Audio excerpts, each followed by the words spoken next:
Welcome back.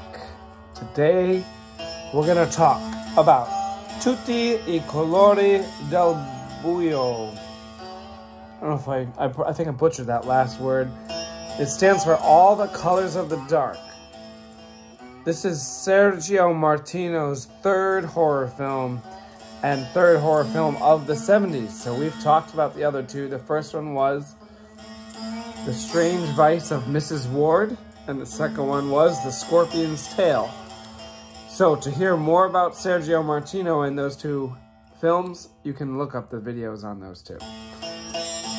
This, All the Colors of the Dark, is Sergio Martino's second most popular film overall from his entire career, with the first most popular film being 1973's Torso, which I don't think it's called Torso in Italian, but we didn't get to that one yet. So this is a bigger one. Also, for 1973, we're going to have over 100 films. And out of all those films, this is the most popular one I've done so far. And it is one of the top 10 most popular films of 1972 so far. I put a little preview up on the channel like 2 days ago. And at least one person said they hadn't heard of this one before. Which is, I mean, it's not that well-known, it's not that popular, but compared to all the other weirdo, obscure stuff I talk about on here, it's a little bit more well-known. Now, I first saw this movie almost 4 years ago. I think at that time it was on Shudder, and unfortunately it's not on Shudder anymore. Now you can watch it on Vudu, but you do have to pay $4, and unfortunately, Vudu does not format the film properly. Vudu stretches it to fill the whole screen instead of the super wide screen that it should be. It stretches it vertically so everyone looks too skinny. That frustrates me. Another problem with Vudu is it's only got the Italian language version, which is okay. I usually watch the gialli in English because they're all dubbed no matter what language you watch them in. And usually there's an English-speaking actor in them, although in this case, that is not the case. I think everyone in this film actually speaks Italian. So maybe the Italian language version is better because you're probably hearing the actors' real voices. However, Vudu doesn't give you the subtitles for more than about half a second.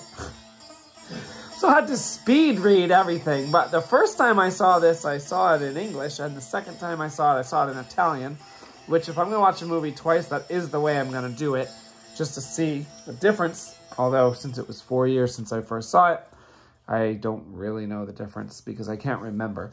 But the Italian acting vocally was good, and then, of course, visually, it's going to be the same no matter what language you watch it in. So anyway. It has quite a cast. The cast is so insane. Actually, I was taking note of all the actors in this and all the other horror movies they've been in, and it's an insane list. So let's talk about it. Actually, let me give you the basic idea before we talk about who's in it. So basically, the first time I saw this, I gave it a 6 out of 10, which is probably way lower than what most people would give it. But I don't think I fully understood it when I watched it almost 4 years ago because A, I was expecting it to be a giallo, which if you look at anything online, it says it's a giallo. But in my opinion, both 4 years ago, because I wrote a review for it, and now, I'm saying it is not a giallo. Yes, it's Italian, but that doesn't make it a giallo. Actually, it's an Italian-Spanish-English co-production.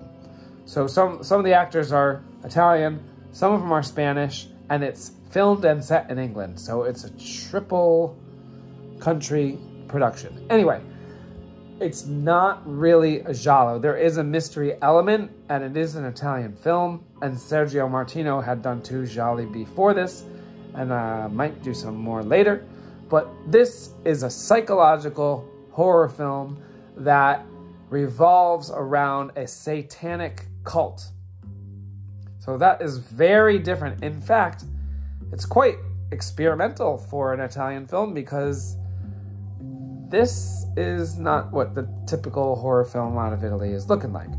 So anyway, the main character's name is Jane, and the very first scene of this movie gets you. It's Jane's nightmare.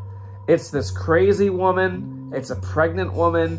They're in a room that's like all black, and actually it's like not really a room. You don't know if it's in a house or what. It's very dreamlike, and there's weird laughter and like weird camera zooms.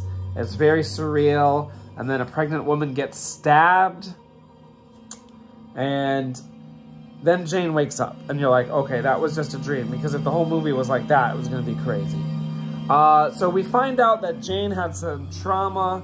Her mother was killed when she was a girl, like 5 years old. She got into a horrible car accident, and she was pregnant when she was in the car accident, so she lost the baby. And so now she's trying to recover. She is married to Richard, who decides that all she needs in order to get better is to take some vitamins. At least that's what the subtitles say, vitamins. Okay, so I don't know if that's what they really meant. Because there's this, like, these other characters don't think she should be taking vitamins, and that's kind of a thing. Okay, so another character is her sister Barbara, and Barbara doesn't like Richard. Richard doesn't seem to like Barbara. Barbara says, don't take the vitamins, and Barbara says, you need to go see the guy I work for, Dr. Burton, who's a psychiatrist, so that's another character. And then there's also the neighbor named Mary, and a few others. So the whole deal with this movie is that Jane has nightmares and may be crazy, but we don't know. And things happen, and you don't know if they're real. You don't know if she's dreaming them. You don't know if she's hallucinating them, but she thinks it's all real. And the main thing that happens early is the person who stabs the pregnant woman in her dream, she then sees in what she believes to be real life, and he starts following her, and she's afraid that he's gonna kill her, okay? So, that's the basic premise. After second watch, I give it a 7 out of 10, almost an 8 out of 10. And by the way, one of the best parts of this movie is the music, which you can probably hear in the background. And the music was composed by Bruno Nicolai. And Bruno Nicolai actually also did the music for The Scorpion's Tail that Sergio Martino did. And he also did the music for, let's see, what's it called? Evelyn. The Night Evelyn Came Out of the Grave. I did a video for that one. He also did the music for many Jesus Franco, the infamous Spanish director's films. He did The Throne of Fire, also known as The Bloody Judge. He did Dracula, the 1970 version of Dracula, where Christopher Lee was Dracula, and Klaus Kinski was Renfield, I think he was Renfield. And then he also did She Killed in Ecstasy. If you watch my other videos, you know I don't really like Jesus Franco that much. I think he's overrated. But I've only watched his 60s and 70s stuff, so maybe as time goes on, he'll get better, but I'm not holding my breath on Jesus Franco. Anyway, Bruno Nicolai, probably one of the best composers of the early 70s. Probably second only to Ennio Morricone, who did the first 3 Dario Argento films and a bunch of westerns. Okay, so who's in it? The lead woman who plays Jane, very hard to pronounce name. She was in $5 for an August Moon, The Strange Vice of Mrs. Ward, which, that second one there, Sergio Martino did. And I believe her name is pronounced Edwige Fenech.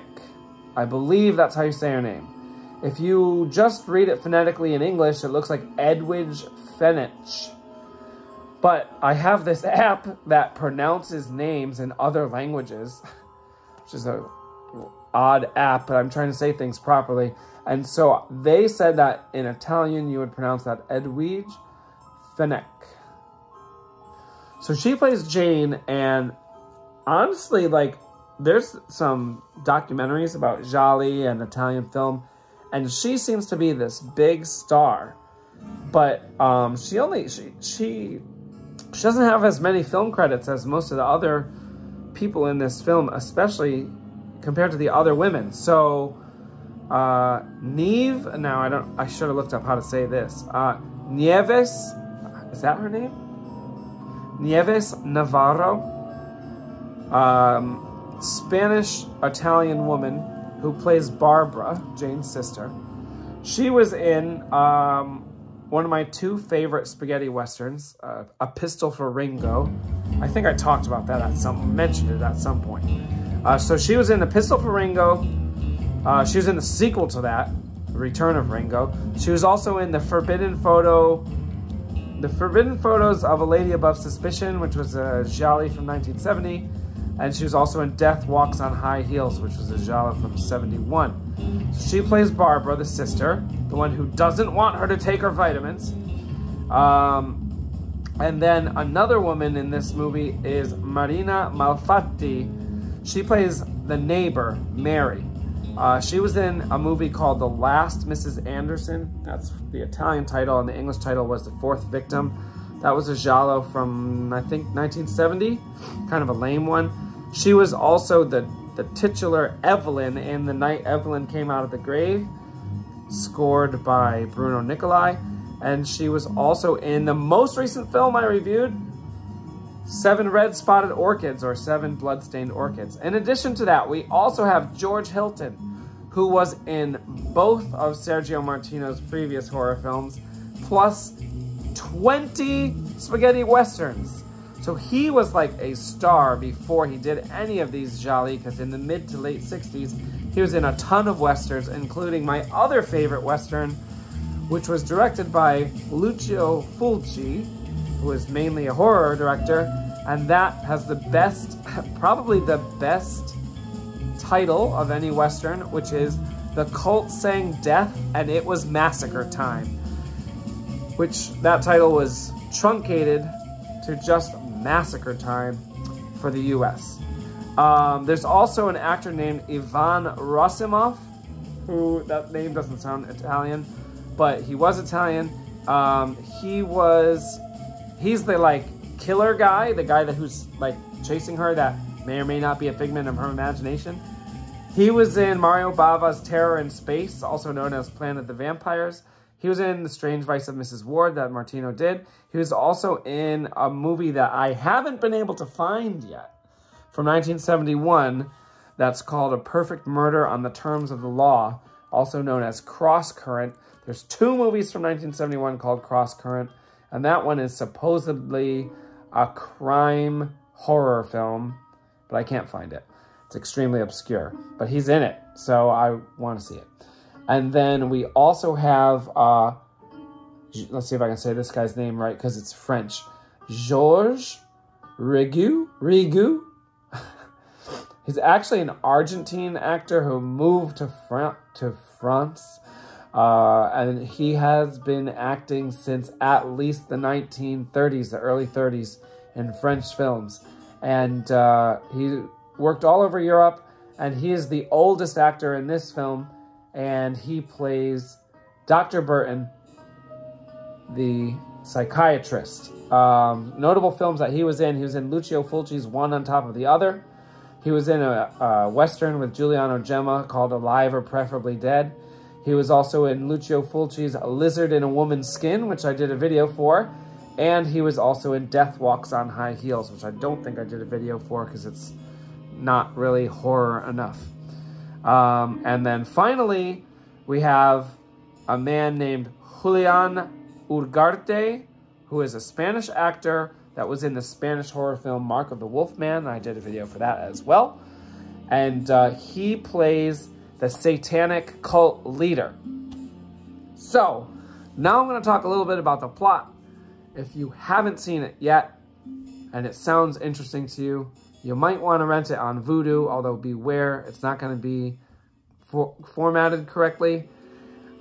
This is September of 2023, and if you're watching this years later, hopefully you can find it on a better platform than Vudu. And if you like work for Vudu, sorry, but you need to format your movies correctly. So, plot.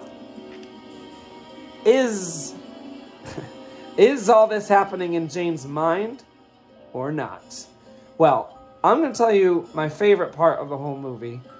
First, Jane decides to go to the psychiatrist against her.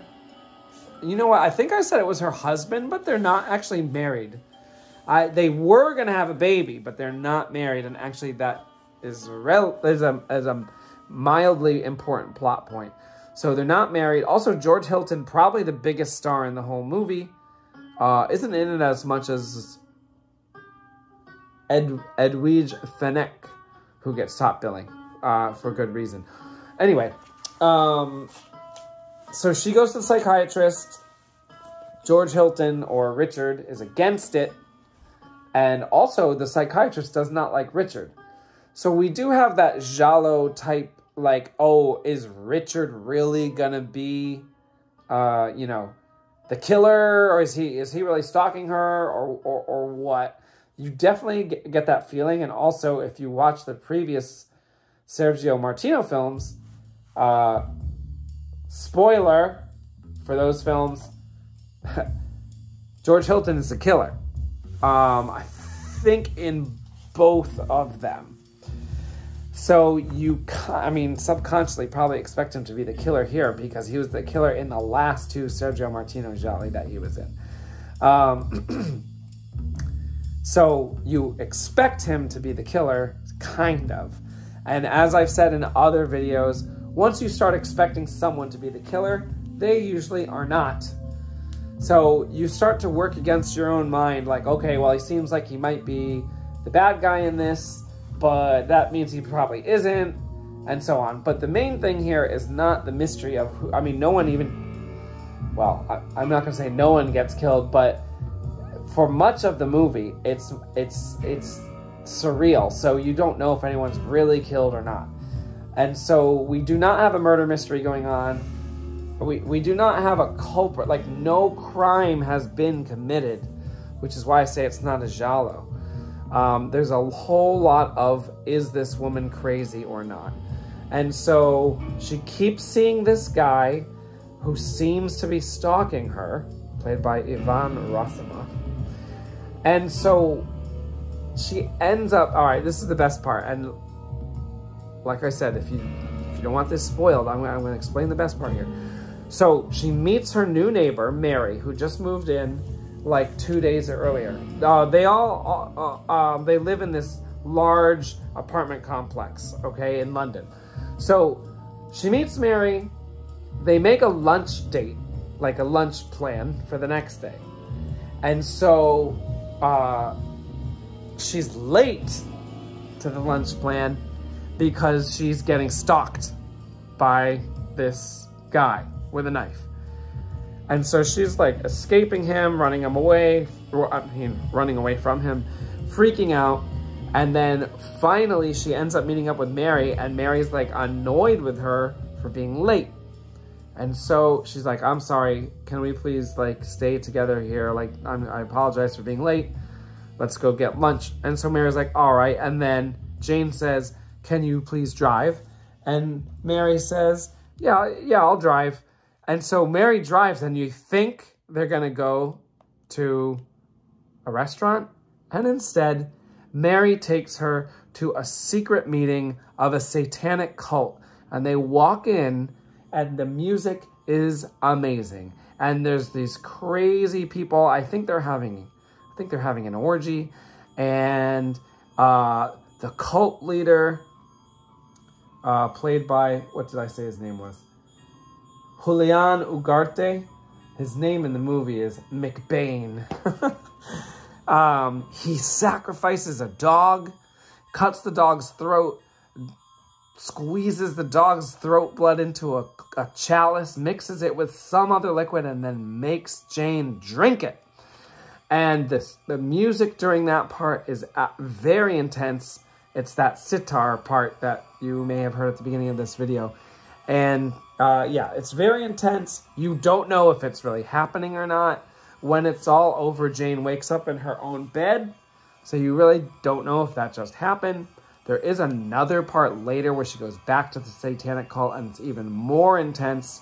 And it's really just like the best parts of the movie is when she just like descends into this like cult meeting and you don't even know if it's real or not. So even though I always like, you know, say there's going to be spoilers, I'm not going to tell you if it's real or not.